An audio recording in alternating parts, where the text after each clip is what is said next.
जय भोलेनाथ। लोगों के मन में अक्सर भोलेनाथ के प्रति कई सारे विचार से रहते हैं, कई सारे कौनते हैं। ऐसे तो भोलेनाथ सबके प्रिय हैं, इन्हें तो जिनका ना आदि है ना जिनका अंत है, ऐसे हैं भोलेनाथ। ये तो निराकार में भी है और साकार में भी है। ऐसे कई सारी कथाएं हैं, कैसे ये निराकार में रहते थे, कैसे ये साकार में रहते थे। ये दोनों लीलाओं को लेकर करके बहुत सारे विषय में लेकर के आश्चर्य बना हुआ है। और ख़ास कर करके महाशिवरात्रि का पर्व उनमें से एक है, जिनकी पूजा अर्चना और कई सारी तपस्या का परिणाम है।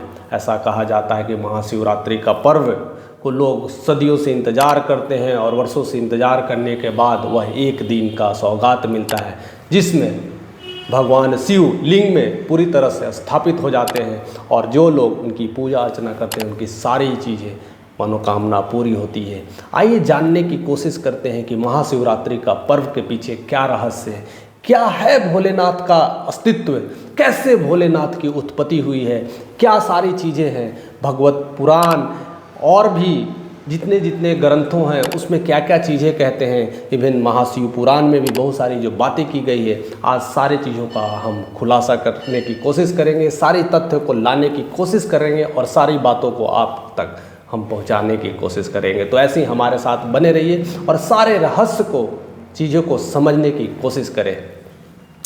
महापुराण के अनुसार कई लोगों का ऐसा कहा जाता है कि मिथ भी है और सारे लोग भी ये मिथ को जानते हैं कि भगवान शिव कहते हैं कि लोग इनका जन्म हुआ था, इसलिए महाशिवरात्रि का पर्व मनाया जाता है। कई लोग कहते हैं कि इसी दिन उन्होंने विष पान किया था, जिनकी वजह से इनके कंठ नीले पड़ गए थे। इसकी खुशी में लोग जीवन यापन अच्छा होने लगा, इसकी खुशी में लोग महाशिवरात्रि का पर्व मनाते हैं।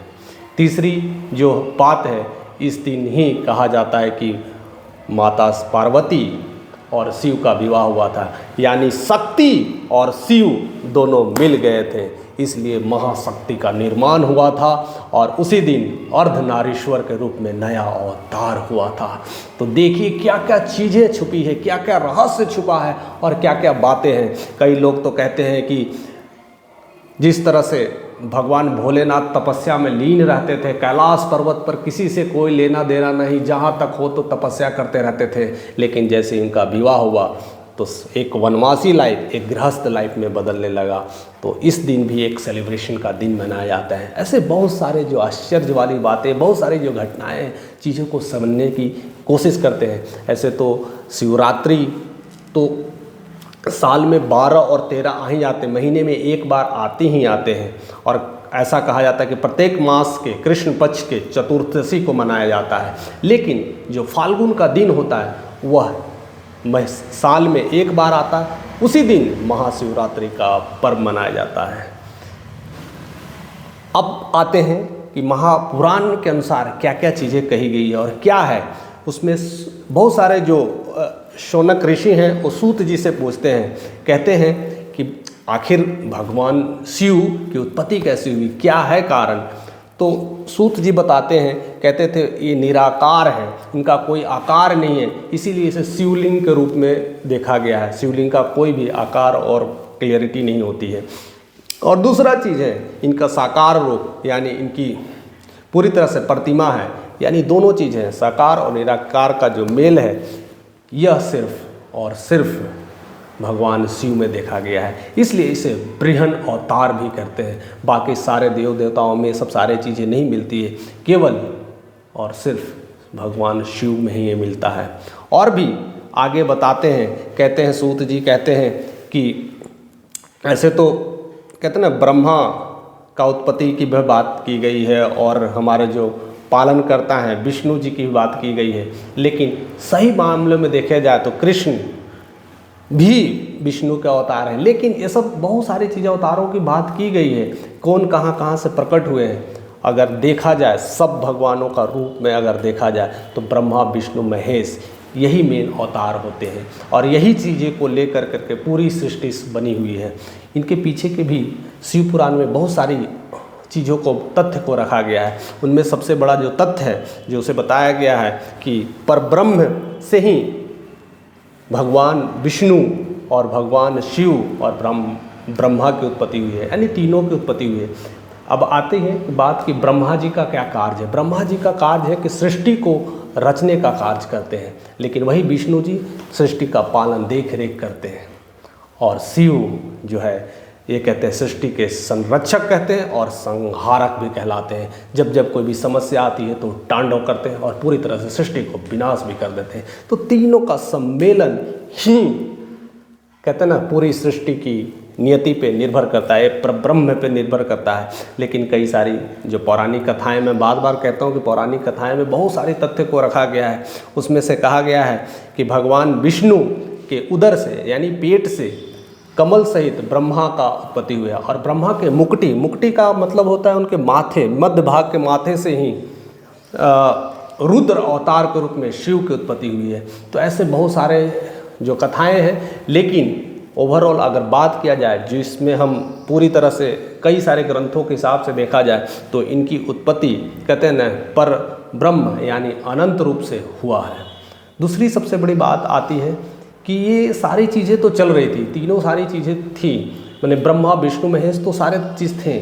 तो फिर ऐसा क्या हुआ कि शिव जी की ज़रूरत पड़ी और ज्योतिर्लिंग की स्थापना की गई।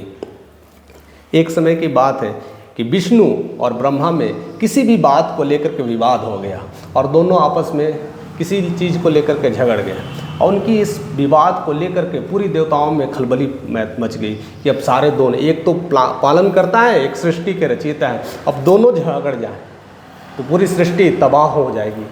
तो सारे देवतागण चले गए कैलाश पे, यानी भोलेनाथ के पास चले गए कि वहीं पर उद्धार मिलेगा और भोलेनाथ के पास जाते हैं। तब ये सारी बातें बताते हैं कि कैसे विष्णु और ब्रह्मा में आपस में बातें हो रही थी। तो ब्रह्मा और विष्णु में सब सारे संवाद ही को लेकर के चल रहे थे। तब वहाँ पर दोनों के बीच में एक कहते हैं ना अग्नि स्तंभ स्थापित हुआ। अब आगे हमारे शिव जी पूरी अग्नि स्तंभ स्थापित कर दिए और इतनी बड़ी जो लिंग स्थापित हुई थी जिसका कहते हैं ना आदि है ना अंत है। और उसमें सबसे बड़े में लेफ्ट और राइट में एक ऊपर की तरफ जाने लगे कि इसकी गहराई को पता ना लगाने लगे, कि ऊपर की तरफ ऊंचाई को पता लगाने लगे, और दूसरी ब्रह्मा है तो उसकी गहराई को पता लगाने लगे कि ये कहाँ तक है, क्या चीज़ है।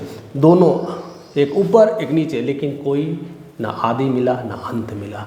इसलिए इन दोनों ने फिर माफ़ी मांगा, ऐसा चीज़ें कहा जाता है, और उनकी पूजा अर्चना की। और जैसे ही पूजा अर्चना किए तो वो उस ज्योतिर्लिंग में वह स्थापित हुए और शिव अपने नए रूप में आए, जिसे बोलते हैं साकार रूप आते हैं। और उस दिन से भी महाशिवरात्रि का पर्व का भी ये त्यौहार मनाया जाता है। ऐसे कई सारी कहानियाँ हैं, हर चीज़ों को जानना है, हमें तथ्य को जानना है कि ये जो शिवरात्रि का जो रहस्य है इसके पीछे की क्या क्या घटनाएं हैं और क्यों क्यों लोग मनाते हैं। और ज़्यादातर इस ज्योतिर्लिंग को स्थापना हर जगह किए जाते हैं। अब आप इधर आप त्रेता युग में देखते हैं तो राम कितना बड़ा भक्त है, कितना पूजा पाठ करते हैं शिव का। जब भी कुछ भी कार्य सिद्धि करना होता है, कोई भी चीज़ें होते हैं तो शिव की वही शिवलिंग की स्थापना करते हैं और उसमें चीज़ें होती हैं। और अक्सर जैसे पौराणिक कथाओं में कहा गया है कि शिवरात्रि के समय भगवान शिव उस लिंग में प्रवेश करते हैं और ज़्यादातर लोग उस लिंग में उसकी लिंग की पूजा करते हैं, अर्चना करते हैं, दूध चढ़ाते हैं, ऐसे बहुत सारी चीज़ें करते हैं। और उस समय उनको ज़्यादातर जो कनेक्शन होता है शिवा से होता है, क्योंकि उस दिन शिव उसी रूप में रहते हैं, उसी रूप में दर्शन देते हैं, यानी उनका आदि और साकार रूप का वर्णन उसी समय देखने को मिलता है। इसलिए महाशिवरात्रि का ये पर्व बहुत धूमधाम से मनाया जाता है। पूरी जगह हर्षोल्लास से तैयारियां चलती है और सारे लोग उस दिन नए नए ड्रेसअप पहनते हैं, नए नए कपड़े पहनते हैं। लेकिन कुछ चीज़ें हैं जो ध्यान में रखा गया है कि आप कई तरह के कपड़े पहनें, लेकिन काले रंग के कपड़े को मनाही की गई है। और साथ साथ इस दिन लोग पूरी तरह से फास्टिंग करते हैं, निर्जला व्रत करते हैं, यानी भगवान को शिव को पूजा पाठ करने में इतने मग्न हो जाते हैं, उनको तो खाने पीने का भी याद रहता नहीं है। और ऐसे भी बहुत सारे जो नियम से निर्जला व्रत करने से उनकी शुद्धि होती है। और जो लोग नहीं कर पाते हैं तो उनको दूध या फिर पानी का इस्तेमाल करना चाहिए। और वैसे फल फ्रूट्स खाना चाहिए और अनाज चीज़ें को तो उस दिन खाना ही नहीं चाहिए। जो लोग मांस मदिरा और लहसुन प्याज की सेवन करते हैं उनको तो बिल्कुल ही मनाही है कि आप शिव से दूर ही रहें, नहीं तो शिव का वो तीसरी आंख किसी दिन खुल सकता है और पूरी तरह से तबाही हो सकता है। कि शिव को जब तक जो चीज़ें पसंद है तब तक वो छेड़छाड़ नहीं करते हैं। जब तक उनको छेड़छाड़ कर दिया, कोई चीज़ें पर उनकी अगर नज़र चली गई तो सारी चीज़ें बर्बाद हो जाएगी। इसलिए महाकाल इन्हें कहा जाता है। महाकाल यानी पूरी विनाश की शक्ति इन्हीं में स्थापित है। इसलिए यह त्यौहार को बड़ा धूमधाम से मनाया जाता है। महाशिवरात्रि का ये पर्व लोगों में एक श्रद्धा का पर्व है। इसी दिन ग्रेटेस्ट शिवा का तांडव हुआ था और पूरी तरह से पूरी तांडव किए थे और एक नई शुरुआत किए थे, ऐसे लोगों का मत है।